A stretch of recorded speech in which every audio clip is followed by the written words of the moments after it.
Friends, Jaipur is a beautiful city.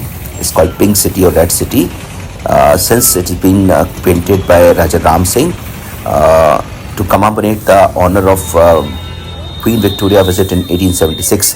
इसके बाद से इसको हॉस्पिटलिटी के कलर के रूप में रिटेन किया गया. ये चांदपोल है और इसके अंदर से ही हम त्रिपोलिया मार्केट और अलग अलग मार्केट की तरफ हम निकलते हैं. हालांकि बड़ी चौपड़ विच इज़ कॉल्ड मानक चौक एंड दिस छोटी चौपड़ विच इज़ कॉल्ड अंबर चौक, छोटी चौपड़, ये दोनों के बीच में ही मेजर मार्केट्स हैं. चाहे वो सेंट्रल मार्केट हो, त्रिपोलिया मार्केट हो, जौहरी बाजार हो. तो हम खजाने वाली गली की तरफ जा रहे हैं क्योंकि हमें लेना था माता रानी का विग्रह. और उस तलाश में हम बहुत सारे शहरों में बहुत सारे विग्रह देख चुके थे, लेकिन हमें लगा कि अब जयपुर में पर्सनली आकर आप लोग से भी शेयर करते हैं और ख़ुद भी देखते हैं. और हम चल पड़े. देखिए ये देखा जाने वाला रास्ता के नाम से जाना जाता है क्योंकि शुरुआत में काफ़ी होजरीज की दुकान थी. लीकेटेक्स करके एक शॉप थी जो कि बहुत बड़ी दिख रही थी. और यहाँ पे तानपुरा बहुत सारे वाद्य बना रहे थे लोग और वो भी अच्छे दाम पे मिल जाते हैं. लगभग 30% डिस्काउंट संभव है. अब हम शिल्पकार के लिए जाना जाता है. Jaipur is a hub for export of best quality of marble statues और माता रानी के विग्रह के लिए और हमारे सनातन के विग्रह के लिए तो ये हब है. और बहुत मन से लोग बनाते हैं और एक से एक सुंदर विग्रह, मूर्तियाँ और आर्टिसंस की कला, लगभग लाखों तक की बिक्री और लाखों तक की इस विग्रह होते हैं. शिल्पकार, आर्टिसंस, क्राफ्ट्समैन, मास्टर क्राफ्ट्समैन और रंग देने वाले, रूप देने वाले. विग्रह बना, विग्रह का शेप दिया, शेप देने के बाद उसका रूप देना और वो रूप जो आपके मन में स्वरूप के रूप में बस जाए. तो ये सब ही आर्ट्स हैं, ऑल क्रिएटिव आर्ट्स. तो काफ़ी शॉप्स में हमें जाना पड़ा और इसको हम कहते हैं खजाने वाला रास्ता या खजाने वाली गली.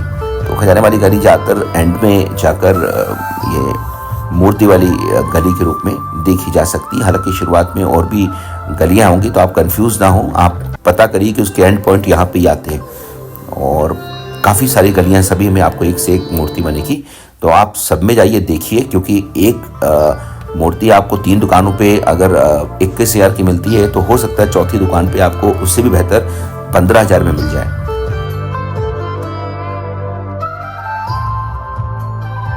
हमने इस दुकान को प्रिफर किया आफ्टर गोइंग थ्रू 10 और 11 शॉप्स. हमें यहाँ के कॉस्ट भी सही लगे. हालांकि चीज़ें हमें क्या चाहिए थी, क्या नहीं चाहिए थी, वो तो अल्टीमेटली हमें समझाकर काफ़ी माथापच्ची करके ही निकलवाना था. लेकिन हमें विश्वास था कि हमारी माता रानी यहाँ से ही हमें प्राप्त होंगी. देखिए, हालांकि मैं काफ़ी जगह से काफ़ी शॉप्स को देखकर आया हूँ और छोटी सी शॉप है खजाना गली में. और अल्टीमेटली हमने जो यहाँ पे विग्रह लिया है, तो ये विग्रह आप लोग के खुद बनाते हैं कि आप लोग खरीदते हैं कहीं से और फिर बेचते हैं? तो आपने बताया कि जो छोटे विग्रह हैं वो और महंगे पड़ते हैं आपको, ऐसा क्यों? इसमें कहीं 5 पीस टूटते हैं जब एक पीस तैयार होता है. 5 पीस टूटते मतलब मैं समझा नहीं. छोटे पीस बनाने में बहुत टूटे फूटे होते हैं, टूट जाते हैं, बड़ी मुश्किल बन पाता है. अच्छा. और जैसे आपने एक हमें विग्रह दिया है वो भी सफ़ेद रंग का है, तो क्या मकराना अलग होता है और अलवर का अलग होता है? अलवर का झील का पत्थर होता है, वो तो थर्ड क्लास होता है, खराब हो जाता है, वैसे पड़ जाते हैं. कुछ लोग कहते हैं वियतनाम का भी है मार्बल, वो क्या है? तो मार्बल मकराना होता है. मकराना होता है. और आपके यहाँ जो ग्राहक आते हैं जो मेरे इसको ब्लॉग को देख कर आएंगे, तो ऐसा तो नहीं आप उनसे ज़्यादा चार्ज करेंगे? ऐसा कुछ नहीं है सर. तो कम करेंगे कि नहीं उनके लिए? जो रीजनेबल रेट होगी वही रेट. इस बीच मैंने दुकानदारों से क्रॉस क्वेश्चनिंग की कि if somebody comes to the reference how they are going to give the deal. देखिए मित्रों, आपको कुछ बातें साइंटिफिकली जानना जरूरी है. देखिए, marble is not a French and Greek. Marble एक मेटामॉर्फिक रॉक होता है और आपको पता है ताजमहल जो है वो मकराना मार्बल से बना हुआ है. तो जहाँ से इनको क्वारीज, मतलब इनकी जहाँ खदानें होती हैं, वहाँ से इनका नाम बनता है. चाहे वो अलवर हो, किशनगढ़ हो या मकराना हो. मकराना को हम बेस्ट मार्बल बोलते हैं क्योंकि प्रिस्टीन वाइट कलर होता है इसमें और बहुत हल्का सा ग्रे या पिंक कलर का इसमें इम्प्योरिटी के रूप में दिखता है, लेकिन ये इसकी शोभा ही बढ़ाता है. सो मित्रों, मार्बल देखा जाए तो the costliest marble is quarried in Italy and that is called white statuaria marble. That's very costly. India में रिच पीपल लगा रहे हैं उसको, बट मार्बल्स जो मूर्ति के लिए विग्रह के लिए यूज़ होते हैं वो मकराना मार्बल है, यही बेस्ट माने जाते हैं। आजकल वियतनाम का मार्बल भी यूज़ हो रहा है, क्योंकि वियतनाम मार्बल वाइट होता है लेकिन ये हार्डनेस की स्केल पे थोड़ा सॉफ्ट माना जाता है, मतलब आसानी से इसमें स्क्रैचेस लग सकते हैं जो कि नॉर्मली मकराना में नहीं लगते हैं। तो MOH स्केल से हम इसको देखते हैं कि भाई इसकी स्क्रैचेस की क्वालिटी क्या है। तो 3 से 4 तक स्टैंड करता है MOH स्केल, और मकराना लगभग 4 से 5। तो मकराना रेजिस्टेंट है, वो ज़्यादा आसानी से स्क्रैच नहीं होता है। So hardness scale is very important, क्योंकि अगर आप हार्डेस्ट मटेरियल देखें तो डायमंड है जिसको हम कहते हैं 10 MOH scale, Makrana is 4 to 6, और चौक जैसा जो पदार्थ है वो सबसे सॉफ्ट माना जाता है, 0 या 1 पाया जाता है उसका MOH स्केल।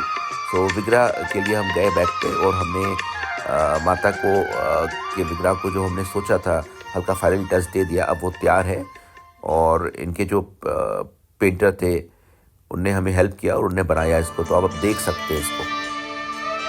सो फाइनली अब हमारी माता राधा माता की जो विग्रह है उसने हमारा स्वरूप ले लिया था जो हम मन में रख कर आए थे।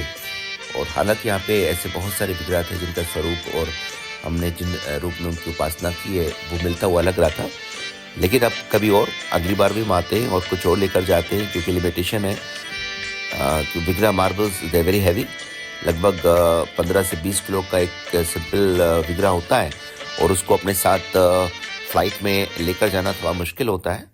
सो हमने बोला कि अगली बार और भी हम लेंगे, लेकिन हाँ आपके लिए हमने इसको कवर अप किया है, डिटेल में किया है कि मार्बल के लिए बेस्ट प्लेस है। और आपका क्या नाम है? दीपक अग्रवाल। दीपक अग्रवाल। तो इनने हमने 5 या 6 अच्छे बड़े शोरूम यहाँ पे देखे, और देखने के बाद जब मैं इनसे बात किया तो इनने शुरुआत में बता दिया कि आपको सिंगल विग्रह भी राधा जी के मिल सकते हैं। सो मैं आप लोग को भी बस इसलिए बता रहा हूँ कि मूर्ति लेना ऐसे व्यक्तियों के लिए जो हम लोग घर पे रखते हैं या अपने ऑफिस में रखते हैं, हम लोग कोई ट्रेंड तो है नहीं, लेकिन हम पर्सनली उसको लेना जानते हैं। तो जब आप यहाँ पे आते हैं तो इतनी दुकानें कि आप भटक सकते हैं, और फ़ोन पे और कुरियर करने पे मैं विश्वास नहीं करता, तो आकर ही लेना चाहिए।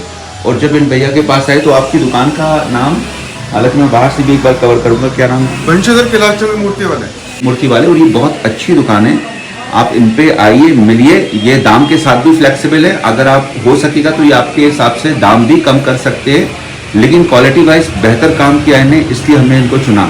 मैंने बोला मैंने 4 दुकान से पहले पूछा, लेकिन किसी के दाम ज़्यादा थे, कोई दिखाने को तैयार नहीं था, लेकिन ऐसा कुछ इनका यहाँ का एक ऐसा माहौल है कि इनके पास लोग आते भी रहते हैं। यहाँ पे 10 दुकान वाले खाली दिखते हैं, लेकिन इनके पास लोग आते रहते हैं। तो ऐसे ही इनका चलते रहे, और आप लोग भी आइए, मिलिए इनसे, और मुझे उम्मीद है कि आपको एक बेहतर चीज़ मिल पाएगी। हाँ, लेकिन जब चेहरे का भाव आप बनाइए तो इनके पीछे एक मोहन करके इनके एक पेंटर थे, उनने भी बड़े, हमारा थोड़ा मैच नहीं कर पाया था तो 10-20-25 मिनट बैठ के हमने मैच कराया और भी सुंदर बना कर दिया। तो आप मिलिए, खुद लेकर जाइए, खुद लेकर आइए। भगवान जी को आप स्थापित करते हैं तो थोड़ा सा कष्ट उठाने के लिए हम सबको तैयार रहना चाहिए। ये मूर्ति वाली गली, इसको हम खजाना गली नहीं करते हैं। इसके एंट्रेंस दूसरे मार्केट से हम इस तरफ से भी आए थे, और ये इनकी, हालांकि बहुत बड़ा शोरूम नहीं, बट आपका काम चलने वाला है यहाँ पे, बंशीधर कैलाश चंद्र मूर्ति वाले। और यहाँ पे हालांकि बहुत सारे और भी हैं मूर्ति वाले, लेकिन ये आपको बेहतर लगेगा।